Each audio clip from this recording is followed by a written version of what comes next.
Mother, please, we've all heard that story. Let's not make things awkward for our guests. Brenda's voice cut through the backyard chatter. I stopped talking. My half-told story about my son Mark and a jar of fireflies died on my lips. The summer air, thick with the smell of grilled hot dogs, suddenly felt cold. A few of their friends shifted in their plastic lawn chairs, looking down at their paper plates. My son, Mark, just gave a weak smile and busied himself with the ketchup bottle.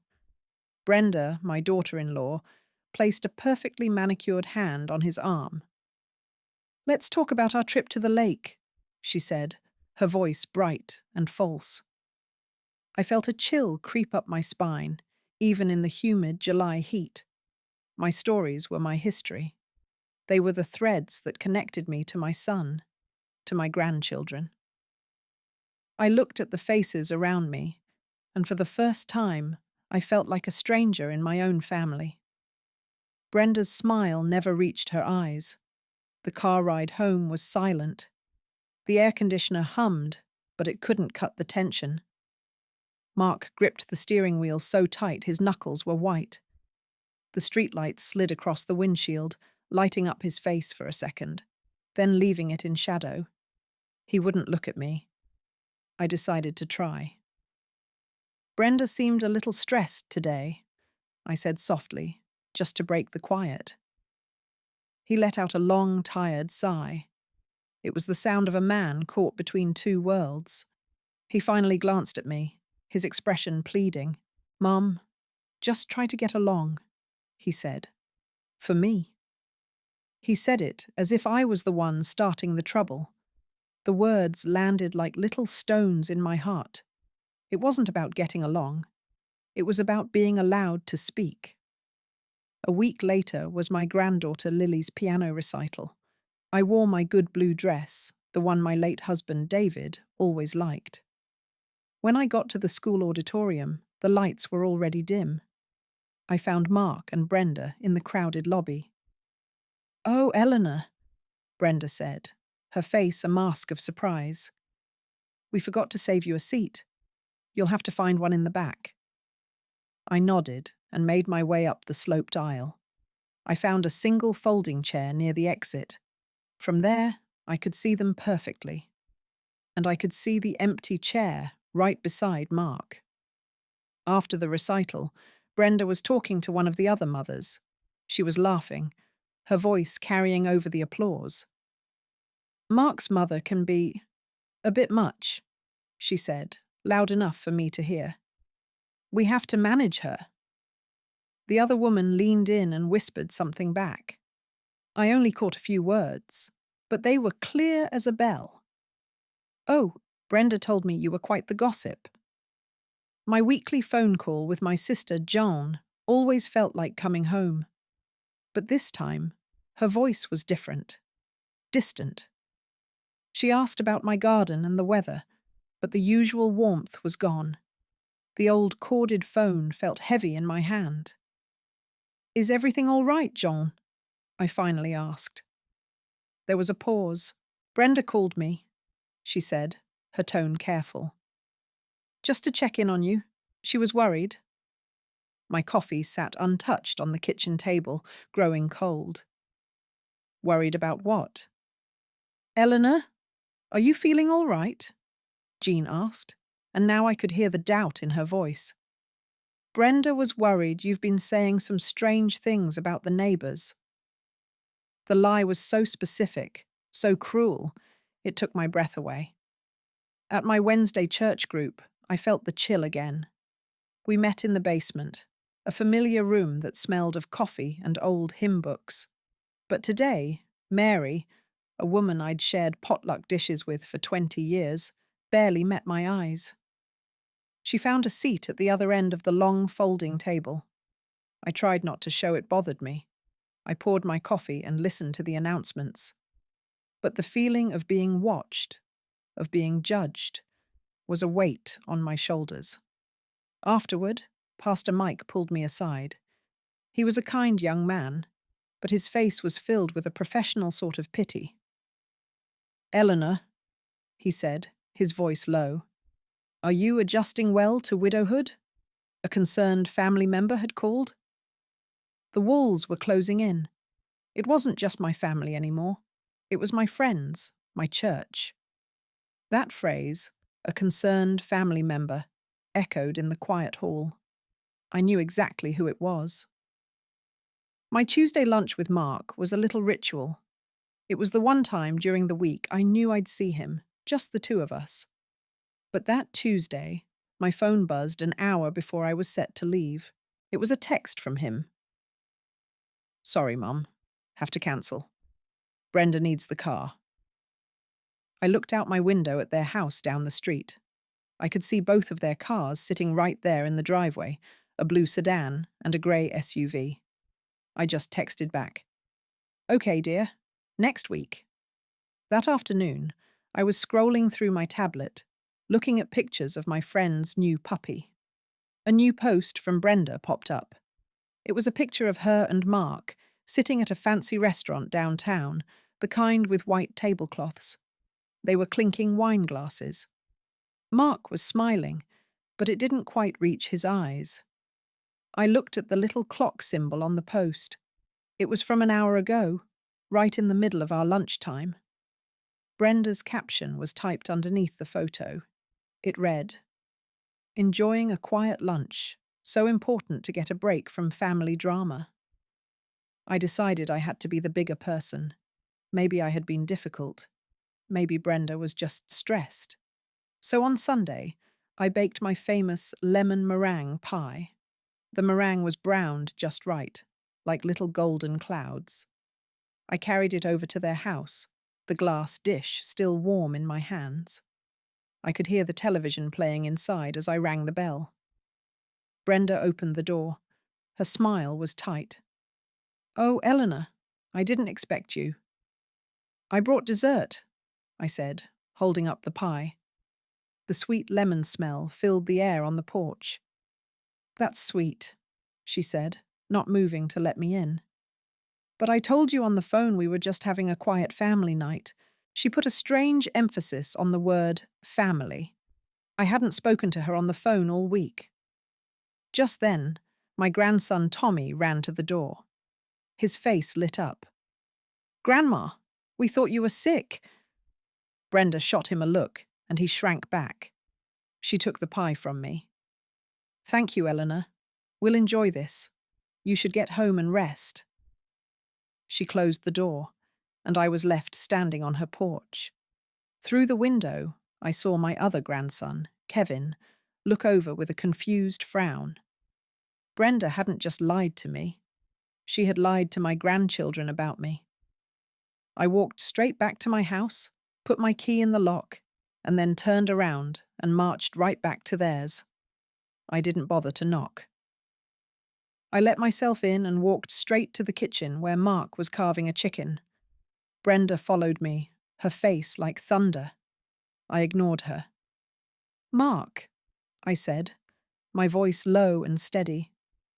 What did you tell the boys? He put the knife down and wouldn't meet my eyes. He looked exhausted, older than his 40 years. Mom, please don't make a scene. What did you tell them? He finally sighed, a deep, rattling sound. Brenda thought it would be easier. She says you get agitated around too much noise now. He looked at his wife, then back at the chicken. It wasn't the words themselves that hit me. It was the way he said them. This wasn't a misunderstanding. This was a story they had agreed on. It was the first time I realized this wasn't about me being annoying. It was a deliberate campaign. The next afternoon, I found a letter in my mailbox. It was a crisp, white envelope with the logo of our homeowners association on it. I opened it right there at the curb. The letter cited an anonymous complaint about tacky lawn ornaments in my front yard, my garden gnomes. I had 7 of them, tucked between the rose bushes. My late husband, David, had given me one for our anniversary every year. They were cheerful and silly, with their little fishing poles and wheelbarrows. I knew exactly who filed the complaint. Just last month, Brenda had been standing on my lawn, pointing with a perfectly manicured finger. "Eleanor, those things are just creepy," she'd said with a little shiver. "So dated." My eyes scanned to the bottom of the page. The letter stated a fine of $50 would be issued if the gnomes were not removed within 48 hours. That night, my house felt too big, too quiet. The only sound was the hum of the old refrigerator.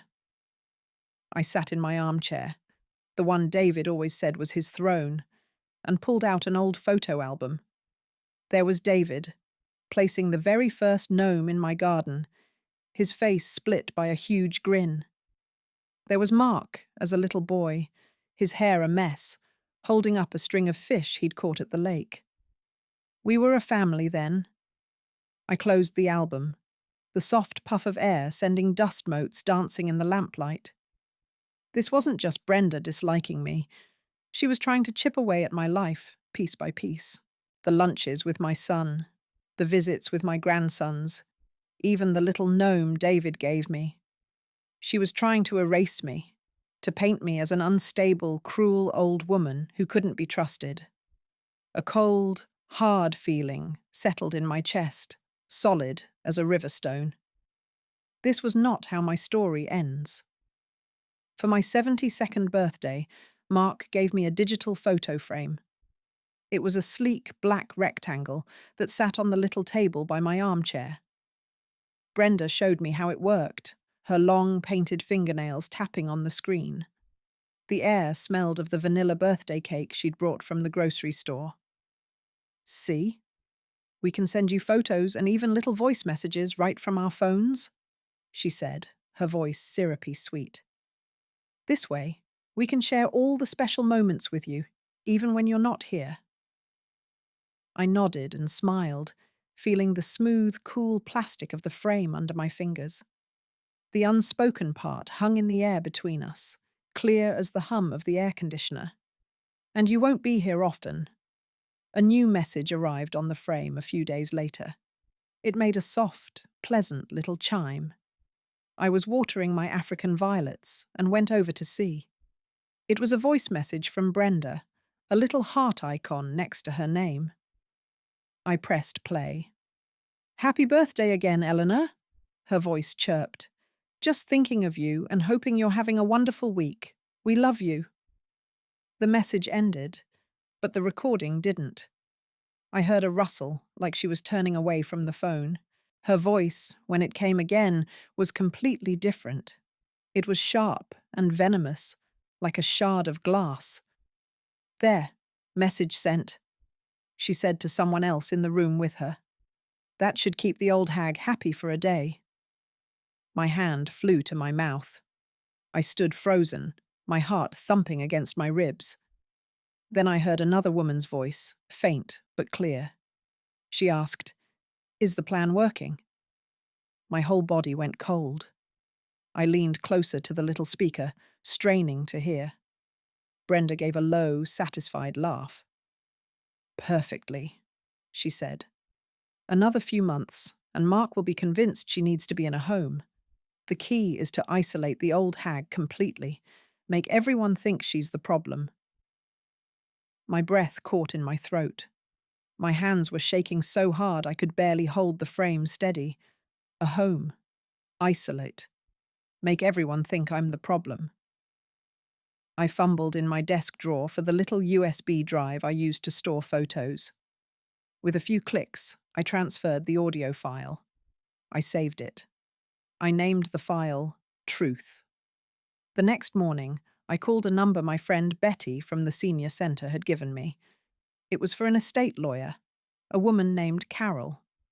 Her office was in a quiet brick building downtown. It smelled of old paper and furniture polish, a calm, serious smell. "I'd like to review my will," I told her, "and I've been reading about living trusts." I didn't mention Brenda or Mark. I didn't let my voice tremble. I just said, "I want to make sure my assets are protected for my grandchildren." Carol nodded, her eyes sharp and intelligent. A very wise decision, Eleanor. Let's talk about your options. I felt a tiny spark of control, something I hadn't felt in a long time. My first small test came that Friday. The phone rang, and it was Brenda. Her voice was back to its usual cheerful tone. Eleanor, quick change of plans. We're moving Sunday dinner to Saturday night. We're going to that new Italian place. She said it like it was a done deal. I took a breath. My heart was beating fast.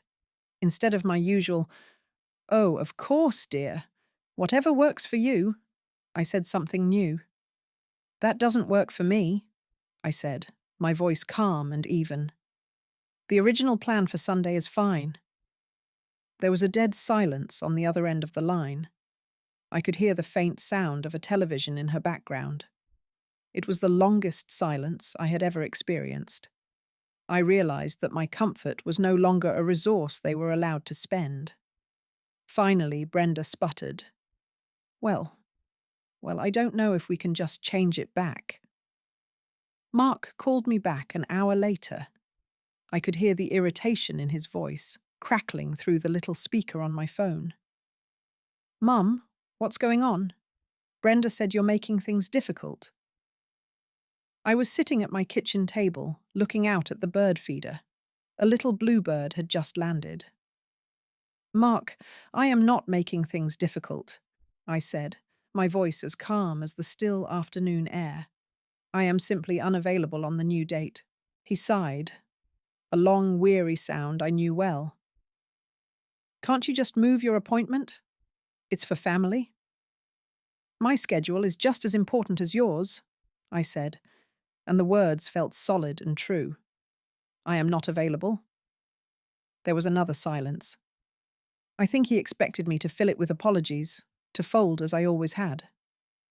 I just watched the little bird peck at the seeds. Finally, he gave in.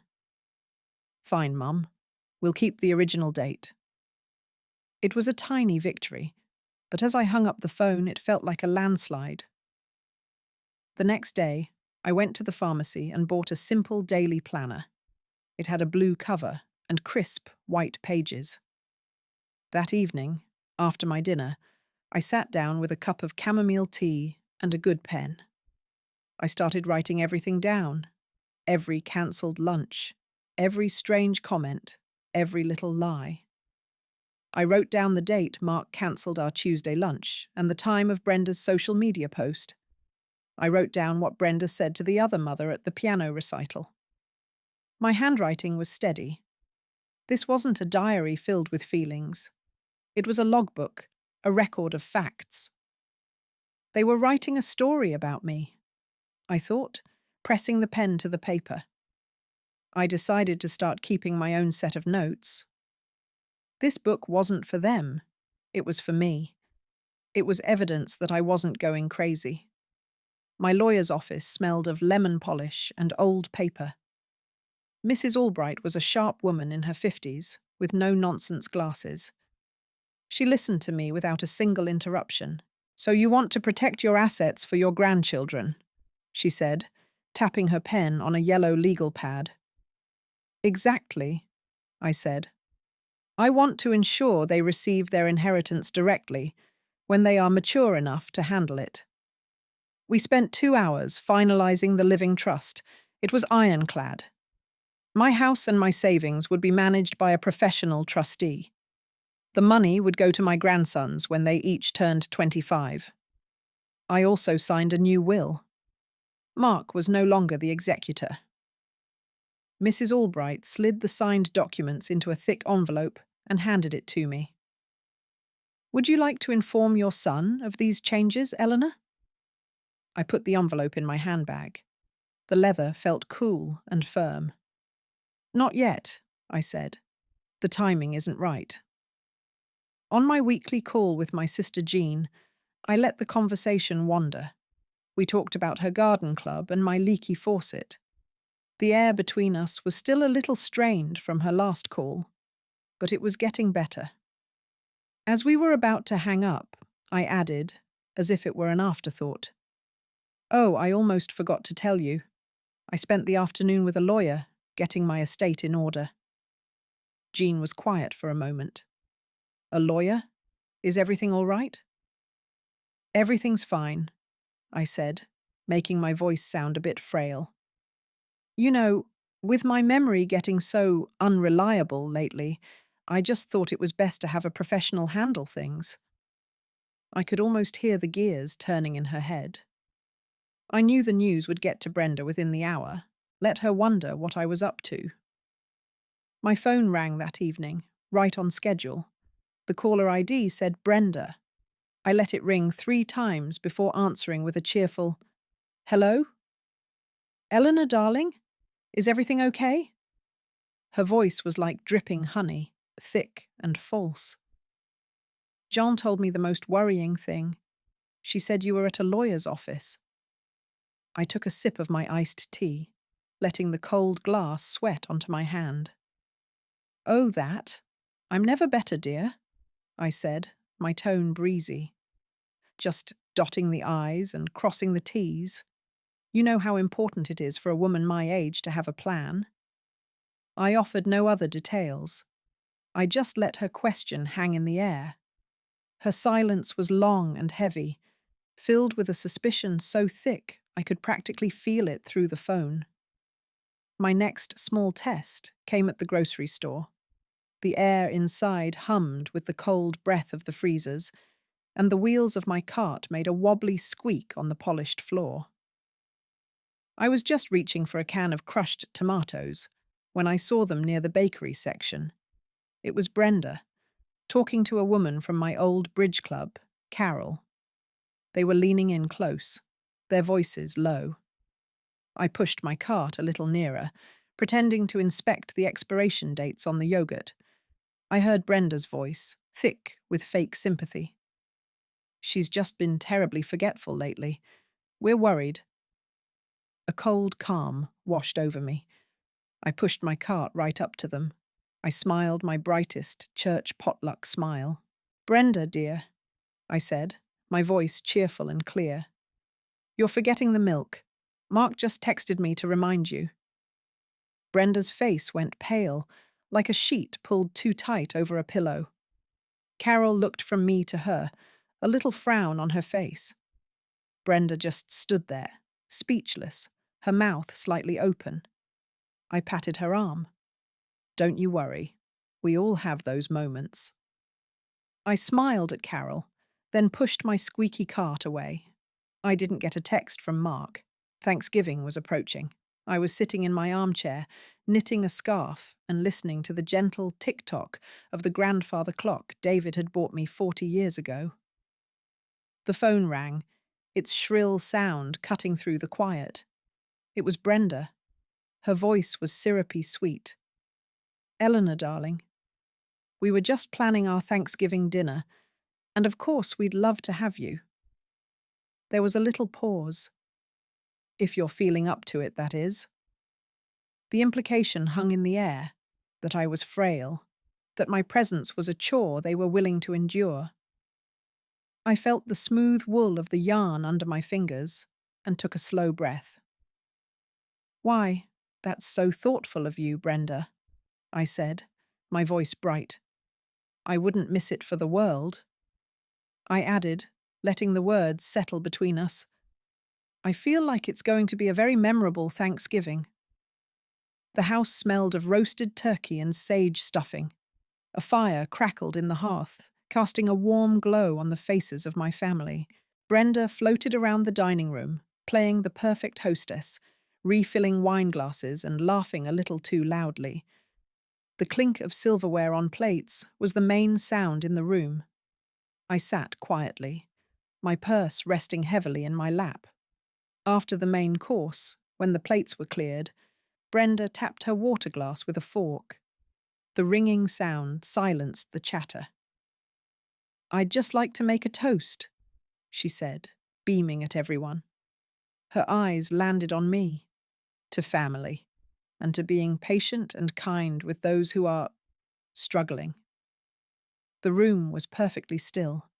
Everyone was looking at me.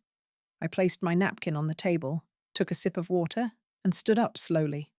My knees felt steady. "Thank you, Brenda," I said.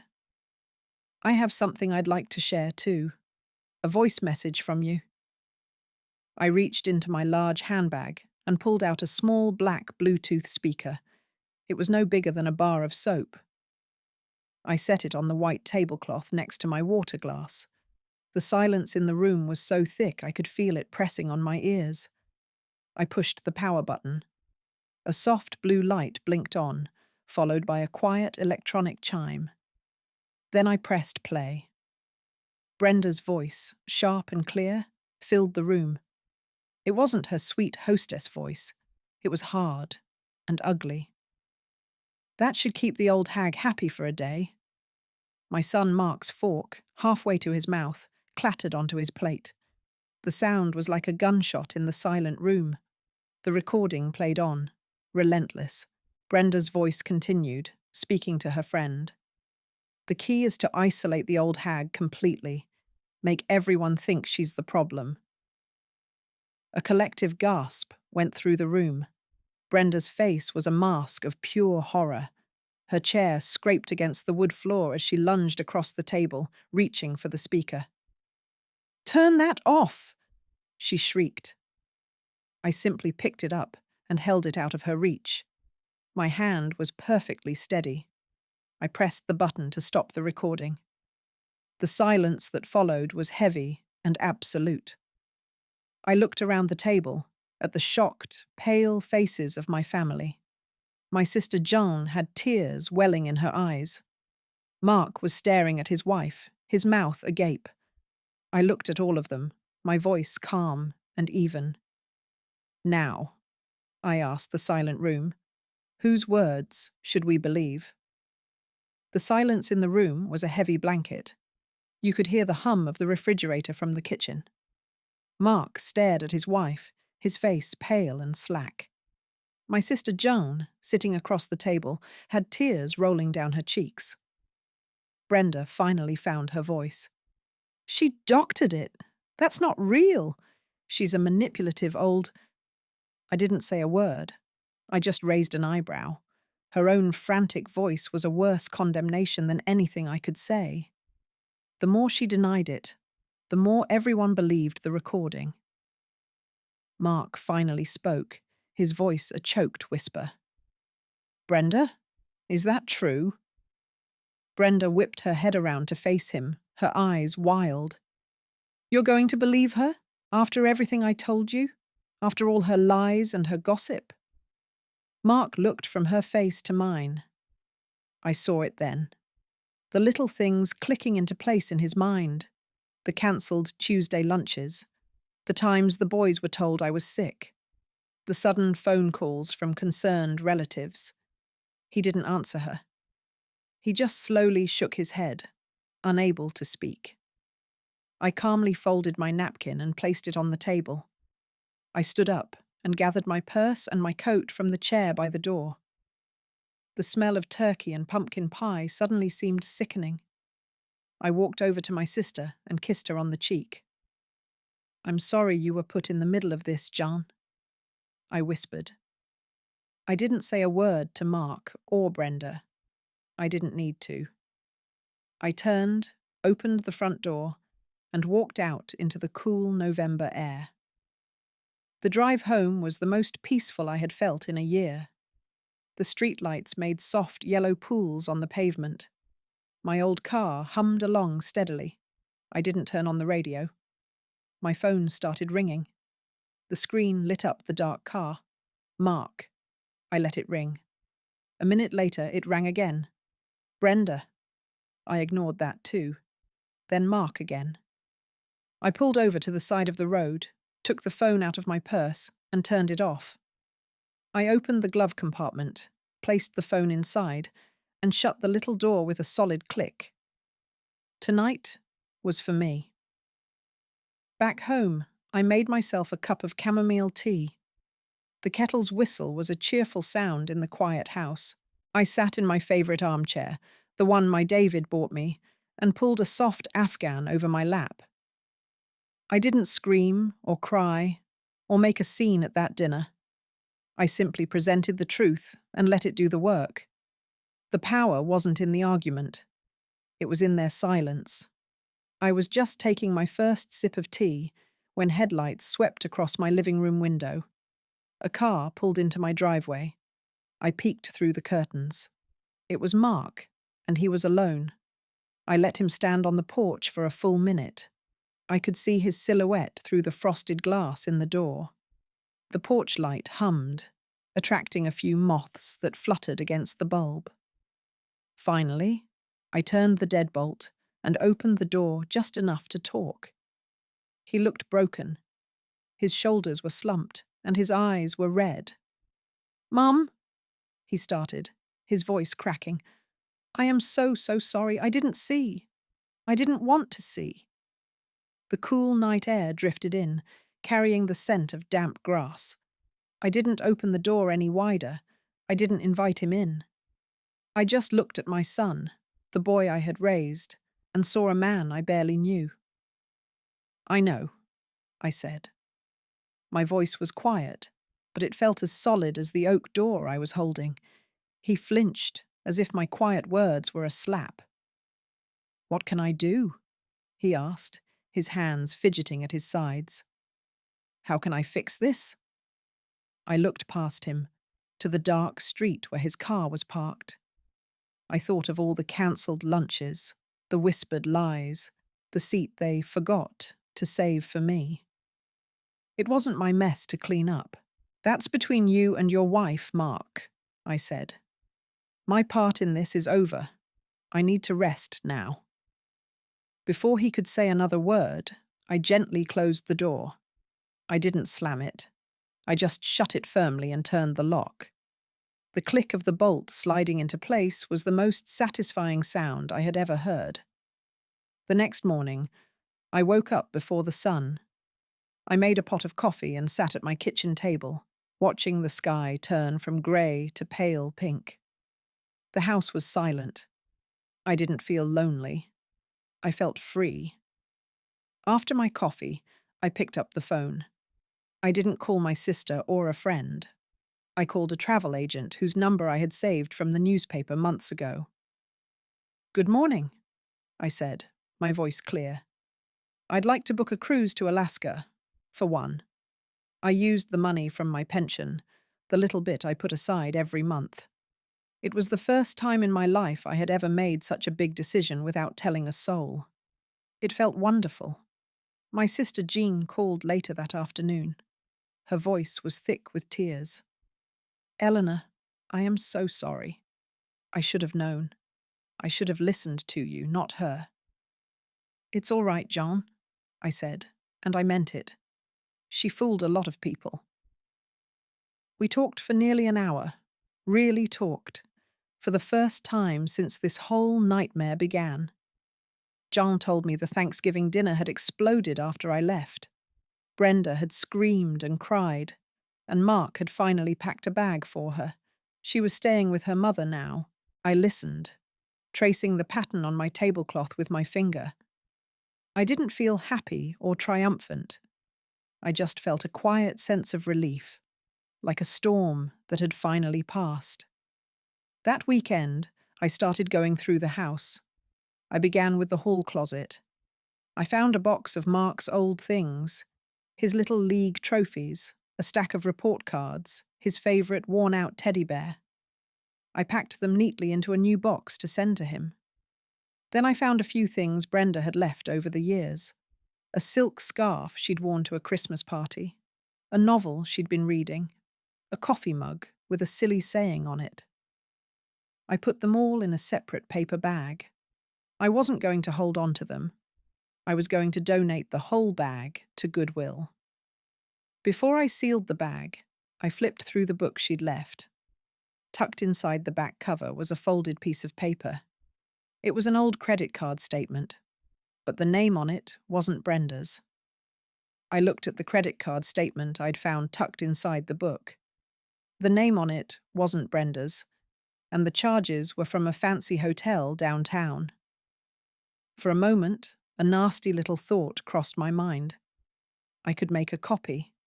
I could send it to Mark. but I pushed the thought away. My fight was about truth, not about throwing mud. This wasn't my business. I dropped the statement and the book it came from into the Goodwill donation box. I needed to focus on my own life. I picked up the phone and dialed a number I hadn't called in months. Mary, it's Eleanor. I was wondering if you were free for lunch this week. We met at the little cafe by the park. The bell over the door jingled and the air smelled of coffee and cinnamon. Over chicken salad sandwiches, I told her everything. The whispers, the lies, the recording. Mary listened, her hand over her mouth, her eyes wide with horror. That woman, she finally said, shaking her head. That poor excuse for a woman. She reached across the table and squeezed my hand. Her touch was warm and firm. Eleanor, you have friends who love you. You just need to let us in. It was the first thread I'd felt of a new kind of family. A few days before my cruise, I found a thick envelope in my mailbox. It was from Mark. I took it inside, sat down at my kitchen table, and opened it with my thumb. The letter was 5 pages long, his familiar handwriting looking shaky and rushed. It was a long, rambling apology for not seeing, for not listening, for letting Brenda's poison seep into our family. He wrote that they had started marriage counselling, but he didn't know if their marriage could be saved. He said he understood if I never wanted to see him again, but he hoped I would reconsider. At the very end, he asked, "Can I see you when you get back from your trip? I need to tell you everything in person." I folded the letter and put it on the counter next to the salt and pepper shakers. I didn't have an answer for him yet. The ship was bigger than I could have imagined. Standing on the deck, wrapped in my warmest coat, the air was so cold and clean it felt like a brand new world. We sailed past glaciers that were a shade of blue I'd never seen before, so bright they hurt my eyes. I even saw a pod of whales, their dark backs slicing through the grey water. I took a watercolour class and painted clumsy-looking mountains. I wasn't any good, but it didn't matter. In the evenings, I had dinner at a large table with 3 other widows from Florida. We laughed until our sides hurt and told stories about our husbands, our children, our lives. I realized how small and quiet my world had become back home, suffocated by Brenda's plans. Out here, on the open water, the world felt enormous and full of possibilities again. One afternoon, the steward brought me my mail. Tucked between some flyers was a postcard of a grizzly bear. I turned it over. The handwriting was a childish scrawl with no return address. It just said, "I miss you, Grandma." I came home to a quiet house, but it didn't feel lonely anymore. It felt peaceful. My skin was still humming from the ship's engine, and the scent of the sea seemed to cling to my suitcase. I unpacked, putting my little watercolour paintings on the mantelpiece.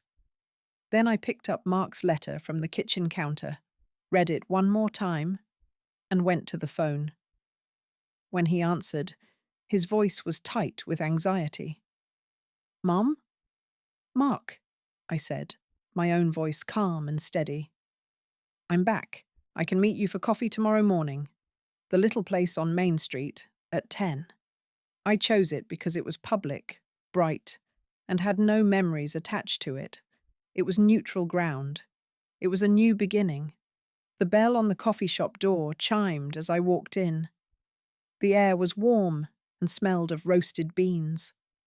Mark was already there, sitting at a small table by the window. He looked older, with new lines around his eyes. He stood up when he saw me, fumbling with his chair. "Mum, thanks for coming," he said. We ordered our coffee, and for a few minutes we just stirred the foam in our cups. The silence felt heavy. Finally, he looked at me, his eyes full of a sorrow I hadn't seen since his father passed. "She admitted it," he said, his voice barely a whisper. "She told me everything." He explained that Brenda's plan was to make everyone believe I was losing my mind. The goal was to have me declared incompetent. That way, they could get power of attorney, control my finances, and sell my house to pay off their debts. I just listened, taking a slow sip of my hot latte. I expected to feel a surge of rage, but instead, all I felt was a quiet, sad pity for this broken man who was my son. I told him about the trust. I explained it calmly, right there in the coffee shop with the hiss of the milk steamer in the background. My finances are handled, Mark. My house is safe. His shoulders seemed to slump, but I wasn't sure if it was from relief or disappointment. I took a slow sip of my latte, the warm ceramic cup a comfort in my hands. He looked at me, his eyes pleading. So what happens now? With us? Our relationship will need to be rebuilt, I said, my voice even. Slowly, and with clear boundaries. No more unannounced visits. No more assuming I'm free to babysit. You have to earn my trust back, one day at a time. He nodded, staring into his cold coffee. He was quiet for a long moment. Then he looked up, a flicker of the old entitlement in his eyes. Can I still be in your will? I met his gaze and didn't flinch. The will is no longer your concern. The following week, I walked into the local historical society. The building smelled of old paper and lemon polish, a scent I'd always loved. I signed up to be a volunteer docent, leading tours on Saturday afternoons. My first tour group was a small family and an elderly couple. I told them the story of the town's founding, the story I'd told Mark 100 times as a boy. But these people listened. They leaned in. They asked questions. A young woman asked me, "How do you remember all these details?" I smiled, a real smile that reached my eyes. Some stories are a part of you. You just have to find someone who wants to hear them. After they left, I stood alone in the quiet room, a single ray of sunshine cutting through the dusty air. I felt my voice, my own true voice, coming back to me, stronger than before. My sister John and I started a new tradition. Every Tuesday, we'd visit a different garden centre. The air in the greenhouses was warm and damp, thick with the smell of earth and blossoms. We'd walk the aisles, pointing out the brightest geraniums and the bushiest ferns. "What about this one?" she asked, holding up a small rose bush with deep red flowers. "It's beautiful," I said. We bought two. That afternoon, we dug up the patch of dirt where my garden gnomes used to stand. My knees ached a little, but the feeling of the cool soil on my hands was grounding. We planted the roses and a border of bright yellow marigolds. My garden was no longer a battlefield. It was becoming a symbol of my new life, cultivated by my own two hands, intentional, and growing more beautiful every day. A thick envelope arrived in the mail. It was from a law firm I didn't recognize. Inside, a letter from Brenda's lawyer hinted at a lawsuit for defamation of character.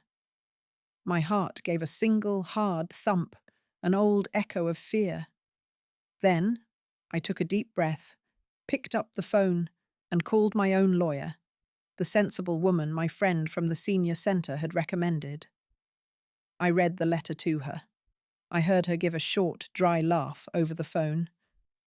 "Don't you worry about this, Eleanor," she said. "Let me handle it." 2 days later, she called me back. I sent them a one-sentence response, she told me. It said, "The truth is an absolute defense. We won't be hearing from them again." She was right. The silence was immediate and complete. Then she paused, her voice softening slightly. "On another note, I thought you should know. It's public record now. Brenda and Mark are officially filing for divorce." I hung up the phone and stood by the window, looking out at my new rose bushes. Divorce. The word didn't bring me pain or joy or even satisfaction. It was just a fact, like the sun setting. It was their story, not mine. My story was happening right here.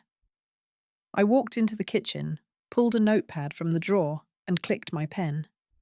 The sound was crisp and decisive in the quiet house. At the top of the page, I wrote, "Potluck Party." I started a list of names. Jean, of course. Mary from my church group. A few of the lovely women I'd met on the Alaska cruise.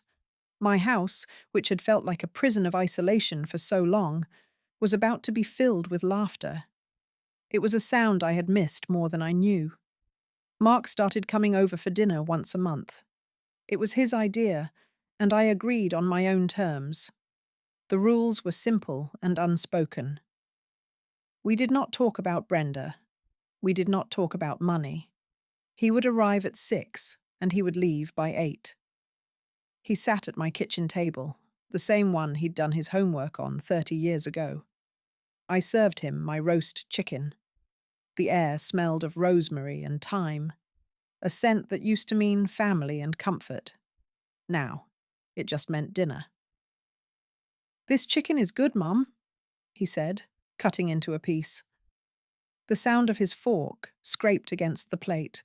"It's the same recipe I've always used," I replied, taking a sip of my iced tea. We talked about the news. We talked about my garden. He mentioned the roses were finally blooming. I said yes, they were. The conversation felt like walking on a frozen pond, testing the ice with every step. It was awkward, but it was a start. He was trying. I was trying too. The next week, my first statement from the trust arrived in the mail. I sat at my kitchen table with a hot cup of coffee, the morning sun warming my hands.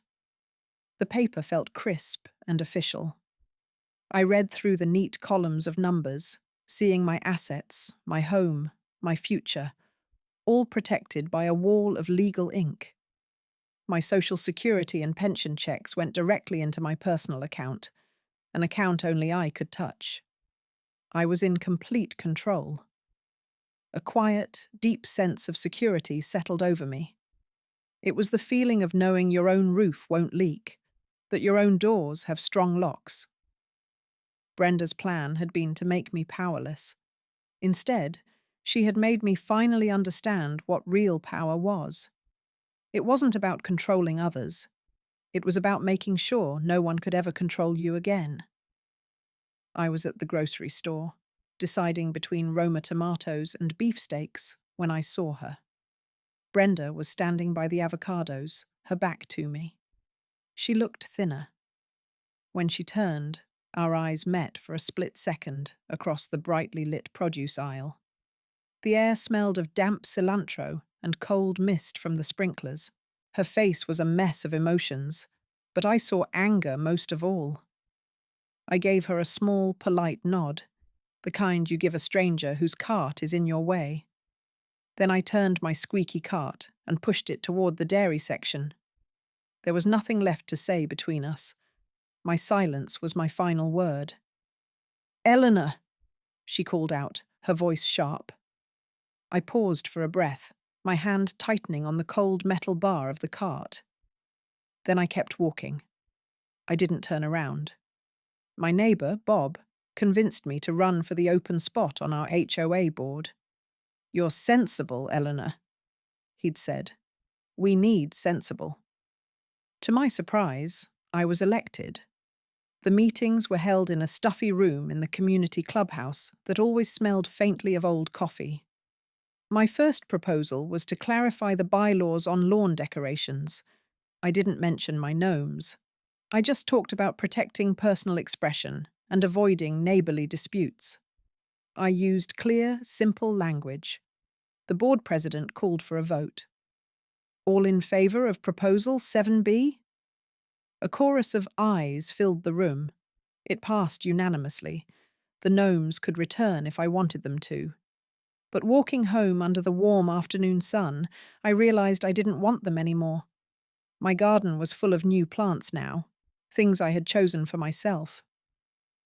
Mark called and asked if he could bring the boys over. "They miss you," he said, his voice quiet. I baked chocolate chip cookies, the house filled with the warm, sweet smell of brown sugar and vanilla. When they arrived, my grandsons were shy. The oldest, 12, wouldn't look at me. The youngest, 8, hid behind Mark's legs. I didn't mention the drama. I just set out the bowls of dough and sprinkles. "Who wants to help?" I asked gently. Slowly they came around. We rolled dough and made a mess with the sprinkles, just like we always used to. As I was putting a tray in the oven, my youngest grandson came up and wrapped his arms around my waist. He whispered into my apron, "I'm glad you're not sick anymore, Grandma." I froze, the hot oven mitt still on my hand. I knelt down and hugged him tight, the lie Brenda told him echoing in my heart. He thought I had been sick. I squeezed my eyes shut for a moment. Then I opened them and smiled. "Me too, sweetie," I said. "I feel better than ever." I decided to sell my large family home. It happened all at once. I was standing in the dining room, dusting the big mahogany table where we'd had so many holidays, and I realized it was just a piece of wood. The house was too quiet. The hum of the old refrigerator sounded lonely. It held too many ghosts, and not all of them were good ones. I called a realtor that afternoon.